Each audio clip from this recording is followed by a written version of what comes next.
네, 안녕하세요. 유현태입니다. 네, 오늘 38라운드 마지막 라운드에서 어, 이 파이널 B 쪽에 순위가 결정이 됐습니다. 결국 수원삼성이 강등을 확정했고 강원FC랑 수원FC는 일단은 플레이오프에 가서 마지막 한번 생존의 기회를 잡을 수 있게 됐습니다. 일단 수원삼성 팬분들에게 심심한 위로의 말씀을 좀 드리고 싶습니다. 네, 어찌됐든 그 누구보다 뜨거운 열정으로 강등권에 싸우는 팀을 위해 응원을 보내시는 걸 봤고, 오늘도 뭐 거의 경기장을 꽉 메우셨던데 그런 열정을 보내주신 거에 박수를 보내드리고, 또 하지만은 원했던 결과를 가지지 못했기 때문에 또 그에 대해서는 위로의 말씀 좀 꼭 드리고 싶었어요. 팬분들의 마음이 너무 멋있었습니다. 그런데 이제 그 마음이 결과로 이어지지 못한 거에 대해서 위로의 말씀 좀 드리고 싶었고요. 하지만 좀 경기 리뷰를 하면서 그래도 좀 이번 시즌 및 지난 몇 년의 좀 수원 삼성의 문제를 좀 짚어보고 싶었어요. 왜냐면 제가 매번 친구들하고 이야기할 때도 대체 왜 이러는 거야? 라는 얘기를 많이 했었는데 팬분들도 다 아실 거라는 생각이 들어요. 그래서 결국에 그 얘기를 좀 드리고 가볼까 싶습니다. 사실은 제가 지금 이거 찍기 전에 좀 길게 찍었는데 너무 중원부원 많이 한 것 같아가지고 짧게 줄이려고 다시 찍고 있습니다. 네. 얼른 마치고 가보도록 하겠습니다. 자, 제가 이제 이번 경기 전에 그 37라운드 앞두고였나? 제가 뭐 프리뷰를 하면서 수원 삼성이 좀 강등될 가능성이 제일 크지 않겠어요? 라고 말씀을 드렸던 기억이 있습니다. 근데 그때 제가 그렇게 말씀드렸던 이유는 결국에는 수원 삼성이 공격을 못해서 그래요. 그러니까 공격을 못한다는 얘기는 수비적으로는 숫자 늘려놓고 막 촘촘하게 서 있으면 선수들이 뭐 다 기본적으로 수비를 잘하는 선수들이고 프로 선수들이니까 어떻게 보면 잘 대처가 됩니다. 숫자를 많이 늘려놓으면. 근데 공격은 숫자만 늘린다고 해가지고 되는 게 아니거든요. 왜냐면 상대도 숫자를 늘려버릴 수도 있고 우리 뒤쪽이 불안해진다는 얘기니까. 그러니까 결국에는 공격에서는 어느 정도는 단순하게 그냥 이렇게 뭐 숫자를 늘려놓는다 이런 정도가 아니라 어느 정도 만들어갈 수 있는 장면들을 서로 약속해 놓고 연습해 놓고 팀의 철학을 만들어가는 게 굉장히 중요하다고 생각을 해요. 근데 그게 없었거든요. 수원 삼성이 제일 없어요. 강원 FC 같은 경우는 일단은 그 윤정 감독이 오신 다음에 처음에는 공격적으로 한 경기 했던 것 같은데 수원 FC전이었던 걸 기억하는데 그 다음에는 원래 본인들이 잘했던 수비적인 전술로 돌아갔었고 그 와중에 이제 조금씩 그 윤정한 감독님 혹은 이제 정경호 수석 코치님 스타일대로 조금씩 색깔이 좀 더해지기 시작했죠. 근데 저는 그게 이번 시즌 말미에 나왔다고 생각해요. 그래서 최근 강원 경기를 보면 그 이제 단적으로 보여주는 얘가 예전에 이제 시즌 초반에 지영수 감독님 체제에서는 그냥 개인 기량으로 누군가가 공을 몰고 운반해야 되는 상황이 많았다 그러면 최근에는 어 전진 패스가 들어가면 그게 횡 패스가 나오거나 백 패스가 짧게 나와요. 리턴 패스를 한번 내줍니다. 그 상황에서 다시 전진 패스가 나가는 형태들을 많이 쓰게 되는데 그렇게 된다는 게 그 앞으로 전진 패스, 횡 패스 내지 그 백패스가 나오는 그 동안에 벌어지는 일이 뭐냐면 볼이 없는 선수들이 전방으로 달려가기 시작하는 겁니다. 그렇게 해서 움직이는 선수 발 앞에 공간 앞에다가 패스를 놔주는 것들이 자꾸 좋아지면서 강원의 역습이 점점 이제 날카로워지기 시작했던 거거든요. 근데 오늘 경기를 보니까 거기에 더해가지고 단순하게 그냥 역습에서 그런 전개들이 나오는 게 아니라 그냥 지공에서도 그런 것들이 많이 나오더라고요. 그리고 저기 그 정경원 코치님이 아마 그런 축구 좋아하시는 걸로 알고 있는데 단번에 사이드 체인지 해서 뭐 약간 왼쪽에 있는 센터백, 3백 중 왼쪽 센터백이 오른쪽에 있는 윙백한테 단번에 열어주는 거라던가 그 좁은 공간에서 리턴 해주고 막 이렇게 만들어가는 플레이라던가 본인들의 스타일을 상당히 잘 만들어냈던 거죠.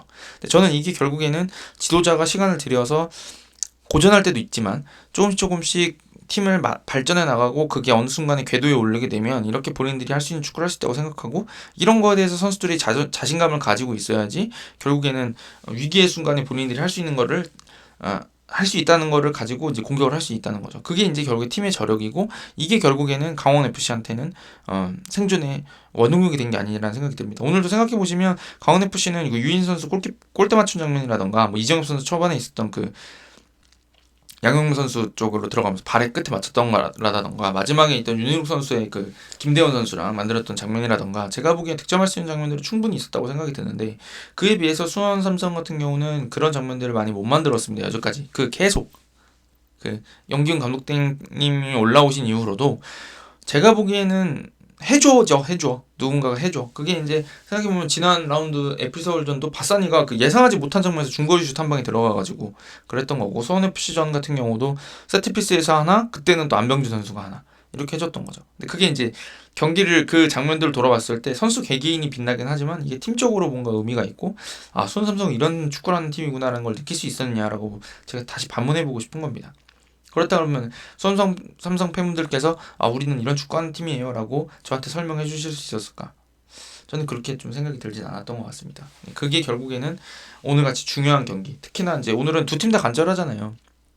간절한 경기고, 강원도 오늘은 신경전을 마다하지 않으면서 이렇게 강하게 싸웠는데, 이런 경기들에서는 결국에는 어떻게 훈련해왔고 어떤 축구를 우리가 하려고 했느냐, 그게 결국에는 결과로 이어진다고 생각합니다. 다 그런 건 아니지만, 근데 그런 것들이 좀 수원 삼성한테 약점이었다고 생각하는데 결국 그게 오늘 드러나는 경기가 아니었나라는 생각이 듭니다. 사실은 수원 삼성은 한 번이라도 미끄러지면 안 되는 상황이었는데 오늘 미끄러졌다, 이렇게 봐야 될 것 같습니다. 그래서 오늘 경기가 만약에 무승부로 끝나서 뭐 강원 팬분들이 굉장히 기분이 좋고 수원 팬분들한테는 많이 이제 아프게 다가오는 결과로 왔을 텐데, 이게 15라운드였으면 어땠을까요? 오늘 경기가 38라운드가 아니라 똑같은 경기 내용으로 저 같았으면 수원 삼성 팬들이 기분 좋지 않았을까요? 결과만 놓고 보면. 왜냐면 과정에서 본인들이 압도하지 못했는데 무승부로 끝났으니까 다행이다라는 생각을 좀 하시지 않았을까요? 근데 이제 뭐 경기 더럽게 못하네라는 마음으로 화가 나실 수는 있지만, 경기 결과 자체에는 그래 뭐 0대0 이 정도 하고 0대0이면 잘했네 라는 생각이 들으셨을 것 같고, 강원 팬들은 만약에 똑같은 경기였다 그러면 아, 오늘 잘했는데 아깝다 이러면서 집에 가실 경기가 아니었나라는 생각이 듭니다. 그러니까 이게 결국에는 내용도 강원이 더 잘했다. 수원으로서는 비긴 거에 억울해할 만한 경기는 아니었다라는 생각이 듭니다. 결과가 너무 뼈아파서 그렇죠. 하여튼 그런 생각이 드는 경기였습니다. 그래서 제가 오늘 바둑알도 꺼낼 생각이 없거든요. 사실 별로 수원 삼성한테는 좋은 평가를 할 만한 장면들이 별로 없었던 것 같아요. 개개인이 뭔가 하지 않는 이상은. 자, 그래서 여기 조금만 더 말씀드리고 가려고 하는 게 뭐냐면, 수원 삼성의 부진, 그러니까 K리그만 4번, FA컵 5번, 아챔 2번 우승한 이 명문팀이 대체 무슨 일이 있었길래 이렇게 강등을 당하게 됐느냐 따지고 보면, 저는 이게 몇 년 동안 굴러왔던 그 스노우볼, 안 좋은 거죠. 안 좋은 의미의 스노우볼이 굴러가서 오늘의 결과로 온 게 아닌가라는 생각이 듭니다. 저는 구단 쪽에서 좀 일을 하고 있다는 게 중요한 게 아니라 이제는 좀 일을 잘해야 될 때가 아닌가라는 생각이 듭니다. 일을 잘해야 됩니다, 진짜. 제가 이제 수원 삼성하고 좀 많이 비교하고 싶은 게 뭐냐면, 비교하고 싶은 팀이 대구 FC거든요. 대구 FC는 이제 뭐 물론 여러 가지 얘기들이 있습니다. 이제 상황이라고도 부르시는 것 같던데, 그 조광래 사장님 체제에서, 제가 보기에는 조광래 사장님 체제에서 굉장히 색깔이 좀 유사해요. 그래서 외국인 선수들을 브라질 유형에서 있는 개인기 좋은 선수들을 많이 데려오고, 수비적으로 탄탄하게 하기 위해서 수비력 있는 선수들하고 또 미드필더에서 좀 많이 뛰는 선수들을 위주로 팀을 꾸리죠. 그래서 때로는 단순하다는 느낌을 주고, 그런 것 때문에 딸깍 축구라는 말도 나왔었잖아요. 근데 그럼에도 불구하고 스타일이 확고하다는 거는 저는 되게 중요한 의미라고 생각해요. 물론 가마 감독 체제에서 좀 다른 걸 해보려고 했던 것도 맞는데, 어찌됐든 언제든지 본인들이 잘할 수 있는 플랜 A를 가지고 있다는 게 굉장히 중요하다고 생각하고, 그에 맞게 항상 선수들을 영입하고 또 보강을 합니다. 근데 수원 삼성이 과연 그랬느냐? 전 잘 모르겠다 이겁니다. 왜냐면 서정 감독님 이후로 임생, 그다음에 박건아, 이병근, 김병수 감독님으로 이어졌고, 그 사이사이에 이제 감독 대행 체제가 있었죠. 주승진 감독 대행 체제도 있었고, 그다음에 이제 최성용 코치님도 있었고, 이제 이번에 염기훈 감독 대행까지 있었는데, 이 지도자들의 어떤 일관된 색깔이 과연 있었느냐라는 생각이 듭니다. 저는 개인적으로 임생 감독님 체제에서는 뭔가를 못 보여줬다고 생각해요. 그냥 이도 저도 아닌 축구였다는 생각이 들고, 솔직히 말씀드리면 박건하 감독님 체제에서 좀 성적이 나왔었고, 그때는 이제 선수비 후역 수비에 완전히 이제 그쪽에 무게를 뒀었고, 이병근 감독님도 이제 대구에서 그런 축구를 했었는데, 수원 삼성에 와서 또 그렇게 마냥 또 선수비 후역 수비도 아니었거든요. 막 전반부터 싸우고 막 앞에 가서 들이받고 하는데, 이제 공을 뺏은 다음에 디테일이 없는 게 많이 문제였던 거고, 그 다음에 김병수 감독님인데, 이 전임 지도자들 3명하고는 완전히 다른 스타일을 가지고 있는 지도자였죠. 근데 이제 문제가 뭐냐면, 이렇게 다른 어떤 일관성이 있는 지도자들이 그러니까 선임을 못하고 있는 상황에서 선수단 구성도 그렇게 안 해주는 겁니다. 감독들이 원하는 그 선수 구성을 많이 못 해주는 거죠, 사실. 따지고 보면, 저는 박건하 감독님 체제에서 수원 삼성의 페르소나, 박건아의 페르소나라고 생각했던 거는 정상빈 선수인데 정상빈 선수가 유럽으로 떠나게 되면서 그 자리를 과연 누구로 메워줬느냐에 대해서는 좀 의문이 있는 겁니다. 정상빈 선수 굉장히 좀 그러니까 특별한 선수였죠. 그만큼 빠르고 득점력을 가지고 있는 저돌적인 선수가 없는 상황이었는데 그럼 외국인 선수라도 사야 되는 거 아니냐라는 생각이 좀 듭니다. 저는 이 종류로 받았을 텐데 그거 어디다 쓰는 거야. 그러니까 늘 외국인이 계속 실패했어요. 그런 좋은 공격수가 나갔을 때 그걸 메워줄 수 있는 선수가 없었던 겁니다. 그럼 따지고 보면 제가 말씀드렸던 것처럼 역습을 하는 축구든 아니면 앞에서 싸우는 축구든 누군가 한 방 터뜨려줄 선수가 굉장히 중요한 팀이란 말이에요. 수원삼성 예전만큼 2000년대 중반 막 이런 때 2010년대 초반처럼 좋은 선수들이 막 질비한 팀이 아니기 때문에 결국엔 한 방 해줄 수 있는 선수가 너무너무 중요하거든요. 사실은. 그리고 메탄에서 올라온 선수들이 많기 때문에 기본적으로 어느 정도 베이스가 있다 그러면 한 방 해줄 수 있는 선수가 정말 필요한데 이 선수들을 확실하게 한 방 해줄 수 있는 선수를 많이 못 데려왔던 것들이 좀 문제였다고 생각해요. 늘 계속 쭉. 근데 결국에는 그걸 못했기 때문에 그 팀이 어려운 상황으로 계속 갔던 거죠. 오영규 선수 보내고서도 뮬리치를 데려왔는데 저는 그것도 제가 시즌 초반부터 말했어요. 뮬리치를 왜 데려오냐. 그러니까 오영규랑 같은 스타일이 아니잖아요. 전혀 같은 스타일이 아니잖아요. 왜냐면 뮬리치가 득점력이 있는 건 저도 알겠는데 이게 수비 안 해요. 헤딩도 안 따. 그리고 슈팅도 지가 하고 싶은 것만 한단 말이야. 막 선수 볼이 없을 때 움직여준다거나 빠져서 움직여준다거나 그렇게 안 하고 얘는 전방에 기다리고 있다가 등진 다음에 자기 슈팅하는 것만 한단 말이에요. 사실. 그러니까 팀을 위해서 여기저기 빠져다닐 수 있는 유형의 선수가 아닌데 오영규 선수는 그런 선수가 아니잖아요. 훨씬 많이 뛰고 수비도 도움을 많이 주는 선수가 이게 대체가 될 수 있다는 어떤 비슷한 틀을 유지하고 싶다. 오영규를 데리고 우리가 좋은 축구를 했다 그러면 그럼 최대한 비슷한 선수를 찾아오던가 아니면은 감독하고 얘기를 해서 어떤 얘를 데리고 어떤 걸 하겠다라고 얘기를 해서 데려왔어야 된다는 건데 그게 이제 됐었냐라는 생각이 듭니다. 왜냐면 정상민 선수 나갔을 때도 똑같았으니까. 그래서 결국에 박건아 감독님 나갈 때 생각해보면 정상민 선수 있을 때는 굉장히 빠른 역습들이 막 됐었는데 그 이후로는 그 다음 시즌이 되니까 뭔가 폭발력이 확 떨어져 버렸고 팀이 그러니까 공격 안 되니까 수비로 많이 몰려있는 상황이 돼서 결국엔 이제 성적이 안 나오게 되는 결과였던 거 아닙니까 사실은. 그러니까 이게 참 문제가 있었다는 거죠. 그리고 이제 또 하나 비교할 만한 팀이 저는 강원이라고 생각하는데 강원도 이제 이번 시즌에 감독 교체가 한 번 있었고 수원도 김병수 감독님으로 바꿨는데 강원은 제가 보기에는 선수단 구성을 제가 보기엔 잘했어요. 그 여름에 수습을 잘했어요. 일단 좋은 공격수 가브리엘을 데려와서 얘가 많이 해줬잖아요. 득점도 많이 해주고 또 등지는 플레이라던가 팀의 공격에 도움 줄 수 있는 선수를 데려왔기 때문에 이득을 많이 받고 수비에서도 강투지가 들어오면서 높이도 보강하고 본인들이 원하는 대로 실점 줄일 수 있게 준비 잘했잖아요.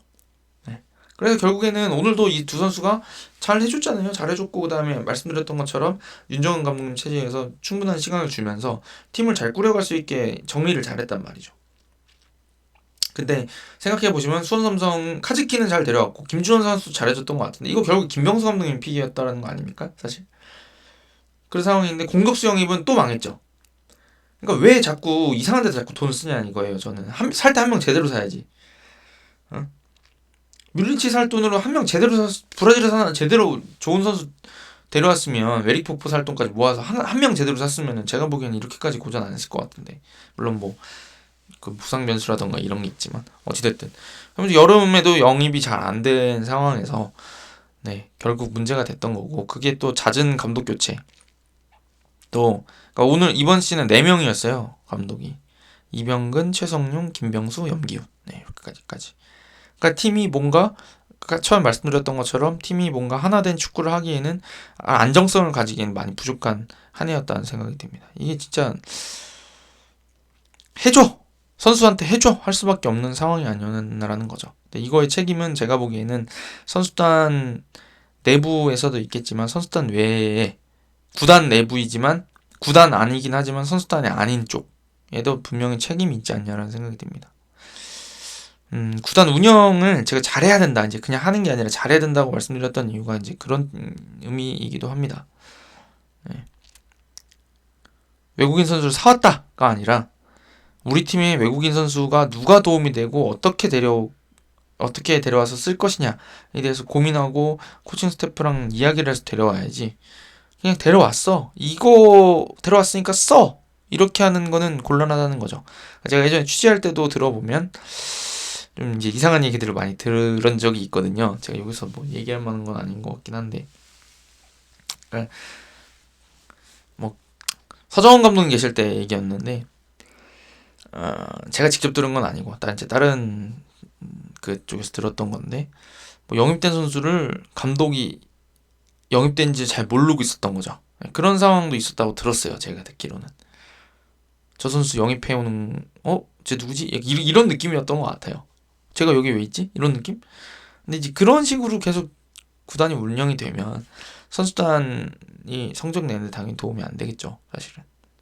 그런 의미에서 조금은 스노우볼이 굴러갔던 게 아닌가라는 생각입니다. 제가 여기다 제목에다가 이유 없는 참사는 없다고 써놨는데 그런 여러 가지 이유들이 모여서 그런 게 아닌가라는 생각이 듭니다. 뭐 어떤 때, 그러니까 어떤 사고가 벌어지고 나면 사소한 것들도 다 그런 것처럼 보일 때가 있죠. 뭐 예를 들면은 어떤 경기에서 그거 한 골만 넣었으면은 이라는 가정을 다 하게 되잖아요. 우리가 뭐 올해 수원 삼성이 많이 아쉬웠던 경기 하나 있는데 거기서 딱 한 골만 넣었으면 이겼으면은 달라졌을 텐데 그런 것들 맞죠? 맞는데 이제 그런 것들은 어떻게 보면은 시즌이 38번이나 되니까 그런 경기들이 아예 안 나오는 시즌은 없잖아요. 근데 그렇다 그러면 제가 보기에는 선수단 구성하는 쪽에서는 그런 아쉬운 상황들을 최소화할 수 있도록, 그다음에 어려운 상황에서 이기는 걸 최대화할 수 있도록 선수단 구성을 많이 해주는 거가 이제 통제 가능한 변수잖아요. 그럼 그쪽을 신경 써서 했어야죠.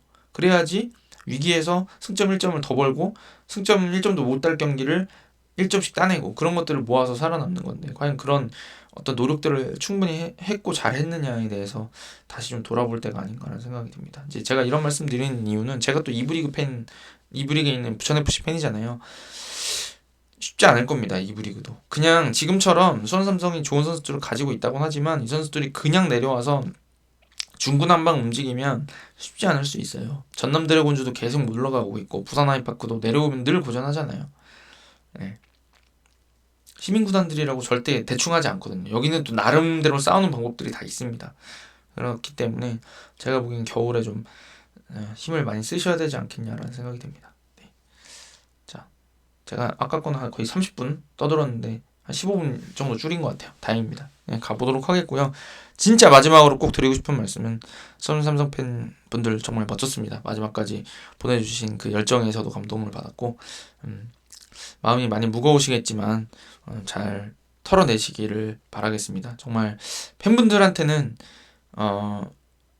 더 해라, 이걸 못했다 이렇게 말씀 못 드릴 것 같은 한 시즌이었습니다. 정말 팀이 위기의 상황에 놓일수록 더 큰 열정을 보내주시는 수원 삼성 팬분들을 보면서 정말 우리 K리그 잘 될 수 있겠다, 우리 K리그 정말 인기 더 높아질 수 있겠다라는 걸 다시 한번 확신하는 계기가 됐던 것 같습니다. 팬분들께서 많이 상심하셨을 텐데 정말 멋진 응원의 모습들 보여주신 거에 대해서 감사드리고 또 내년에 2부 리그이지만 또 많은 성원 보내주시면 좋겠습니다. 저도 내년에는 빅버드 먼저 한번 쫓아가 볼까 싶네요. 네, 한번 그때 또 뵙도록 하겠습니다. 여러분 감사하고요. 네, 다음에 또 다른 경기 리뷰 가지고 돌아오도록 하겠습니다. 수원 삼성 팬 여러분들 힘내십시오. 가보겠습니다. 감사합니다.